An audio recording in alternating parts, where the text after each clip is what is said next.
અત્યાચાર કરવામાં આવે છે, તેમના પર લાઠીચાર્જ થાય છે, તેમને જેલમાં પૂરી દેવામાં આવે છે। સોમનાથ કોરિડોરમાં જનતાને વિશ્વાસમાં લીધા વગર જ ભાજપ લોકોની જગ્યા ખાલી કરાવી રહી છે।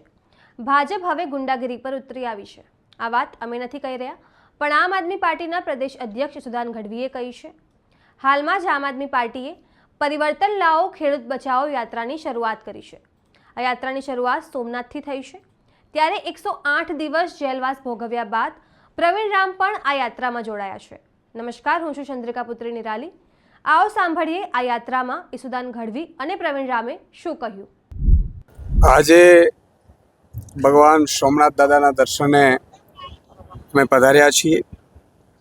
સામાન્ય રીતે જ્યારે જ્યારે રાજ્ય ઉપર દેશ ઉપર કષ્ટ આવે છે ત્યારે આપણે ભગવાન શિવ છે, રુદ્ર અવતારે આપણે સૌને બચાવતા હોય છે આસુરી શક્તિથી। આપ સૌ જાણો છો, હમણાં જ ખેડૂતો ઉપર ખૂબ અત્યાચાર થયો, ખેડૂતો ઉપર ખૂબ ભાજપ દ્વારા લાઠીચાર્જ કરવામાં આવ્યું, ખેડૂતોને ખૂબ ધોર મારવામાં આવ્યા, ખેડૂત આગેવાનો સહિત ખેડૂત લોકોને જેલમાં પૂરી દેવામાં આવ્યા, પણ ખેડૂતોના પ્રશ્નો સોલ્વ ન થયા।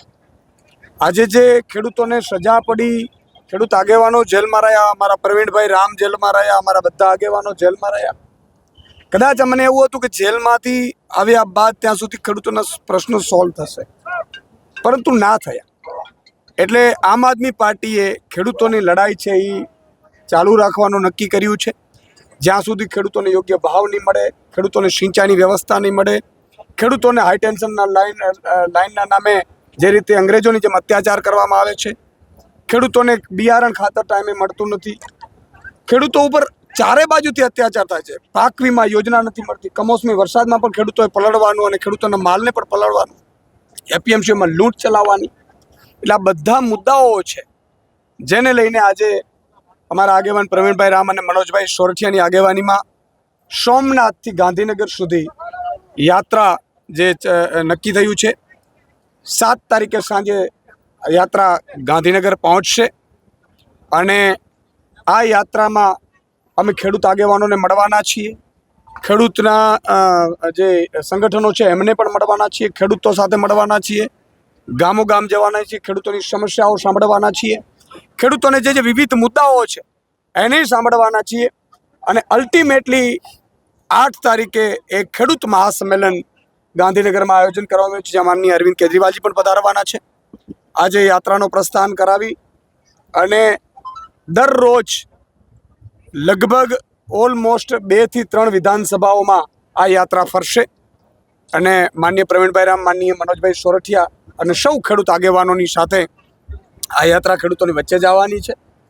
અને આ લોકો ખેડૂતોને રાત્રે કઈ રીતે મુશ્કેલી પડે છે, ત્યાંથી માંડી દિવસે કઈ રીતે તકલીફો પડે છે, કઈ રીતે તંત્ર દ્વારા હેરાન કરવામાં આવે છે, કઈ રીતે એમની સમસ્યાઓ છે, આ બધી સમસ્યાઓ પણ ખેડૂતોની વચ્ચે જઈને જાણશે। આ યાત્રાનો ઉદ્દેશ્ય એ છે, એટલે જ કહ્યું છે કે પરિવર્તન લાવો ખેડૂત બચાવો આ અભિયાન ચાલવાનો છે અને આ યાત્રા શરૂઆતથી છે।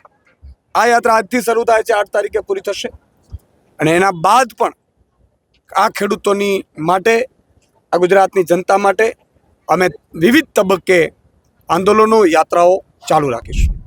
સોમનાથ કોરિડોર જે બનાવવામાં આવી રહ્યું છે, જેમાં કોઈ પણ જાતના લોકોને વિશ્વાસ લીધા વગર, કોઈ પણ જાતને લોકોને સંકલનમાં લીધા વગર સરકાર જાણે ગુંડા અને લુખાગીરીમાં જે લોકો જે રીતે ખાલી કરાવતા હોય એવી રીતે તોડવા માટે મથી રહ્યા છે। 300 જેટલી હોટલો, દુકાનો, ઘર જે દાદાના મંદિરના પટાંગણમાં આવ્યા છે બધાને અત્યારે તોડવા માટેની તજવીજો હાથ ધરી છે, જેમાં પ્રભાસ પાટણ હિતરક્ષક સમિતિ એક બની છે।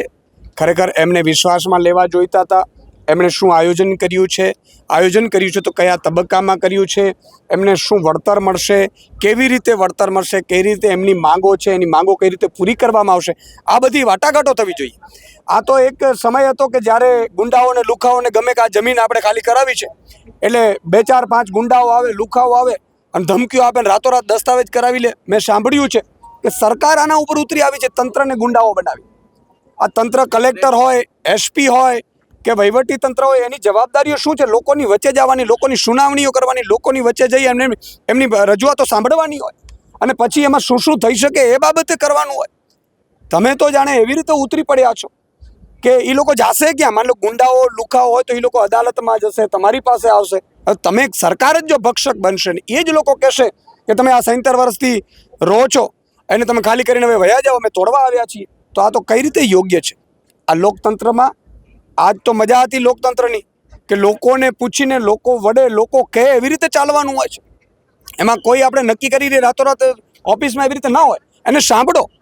બીજું કે મેં એવું સાંભળ્યું છે ઘણા એવા દસ્તાવેજો ભાડે 70 વર્ષથી ભાડેતું રહ્યા છે અને એમના માલિક થ્રુ દસ્તાવેજ કરીને અમને તરત જ કાઢી દેવામાં આવ્યા છે. ભાઈ તમે જ પોતે કાનૂન બનાવો છો, તમે જ કાનૂનનો અભ્યાસ કરો છો. કલેક્ટરશ્રી અને એસપીશ્રીએ કાનૂનનું પાલન કરવાનું હોય છે. ડીએમ હોય છે, ડિસ્ટ્રિક્ટ મેજિસ્ટ્રેટ હોય છે, એમને ખબર છે કે 70 વર્ષ જે વ્યક્તિ ભાડામાં રહેતો હોય એની શું પ્રાવધાન હોય છે. એ જ જો આવી રીતે કરશે તો મને લાગે છે કે પ્રજાના હિત નહીં હોય તો દાદા સોમનાથ પણ રાજી નહીં થાય.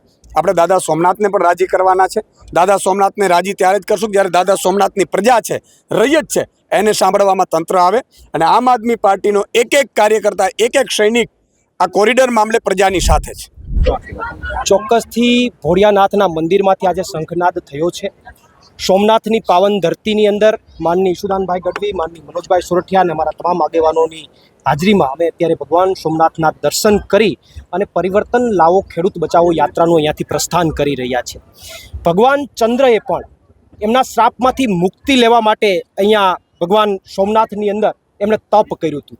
ત્યારે ગુજરાતના ખેડૂતોની જે પીડા છે એ પીડાને દૂર કરવા માટે અમે સોમનાથ દાદાના દર્શન કરી અને આ તપ કરવા જઈ રહ્યા છે. સાથે સાથે આ સોમનાથની ધરતીને બચાવવા માટે વીર હમીરજી ગોહિલ હોય કે કોળી સમાજના જે કંઈ કહેવાય એ વીર વેગળા ભીલ હોય, એમણે અહીંયા સોમનાથની ધરતીને બચાવવા માટે પોતાના પ્રાણની આહુતિ આપી હતી. ત્યારે અમે પણ અહીંયાથી એ પ્રેરણા લઈને ગુજરાતના ખેડૂતોને બચાવવા માટે અમે યાત્રા લઈને નીકળ્યા છે અને ગુજરાતના ખેડૂતો માટે કદાચ પ્રાણ આપવા પડે તો પણ પ્રાણ આપવા માટેની તૈયારી સાથે અમે યાત્રાની અંદર નીકળ્યા છે. આ યાત્રા અહીંયાથી સોમનાથથી શરૂ થશે. જેમ માનની ઈશુદાનભાઈએ કીધું એમ ગાંધીનગર સુધી જશે. પરંતુ મને સૌથી વધારે ખુશી એ છે કે ગુજરાતના ખેડૂતો માટે 108 દિવસની લાંબી જેલ કાપીને આવ્યા બાદ હું આ યાત્રાના માધ્યમથી ગુજરાતના ખેડૂતોની વચ્ચે જઈ રહ્યો છું. હું મારા જિલ્લામાંથી સોમનાથ દાદાના દર્શન કરી અને મારા ગુજરાતના ખેડૂતોની વચ્ચે જઈ રહ્યો છું. હું મારા ગામ ઘુસિયાની અંદર પ્રવેશ કરી અને પહેલી સભા કરી અને ગુજરાતમાં ખેડૂતોની વચ્ચે જઈ રહ્યો છું. ત્યારે મને ચોક્કસથી વિશ્વાસ છે કે સોમનાથ દાદા અમને શક્તિ આપશે, ખેડૂતો માટે લડવાની શક્તિ આપશે અને ખેડૂતોનું સારું થશે. તો જેમ તમે સુદાન ગઢવી અને પ્રવીણ રામની વાત સાંભળી, તમે તેમની વાતથી કેટલા સહેમત છો, શું વિચારો છો, કમેન્ટ કરીને જણાવો. અત્યાર માટે બસ આટલું જ. સમાચારને લગતી વધુ અપડેટ્સ માટે અમારી વેબસાઇટ www.gujaratplus.in પર પણ માહિતી મેળવી શકો છો. ધન્યવાદ.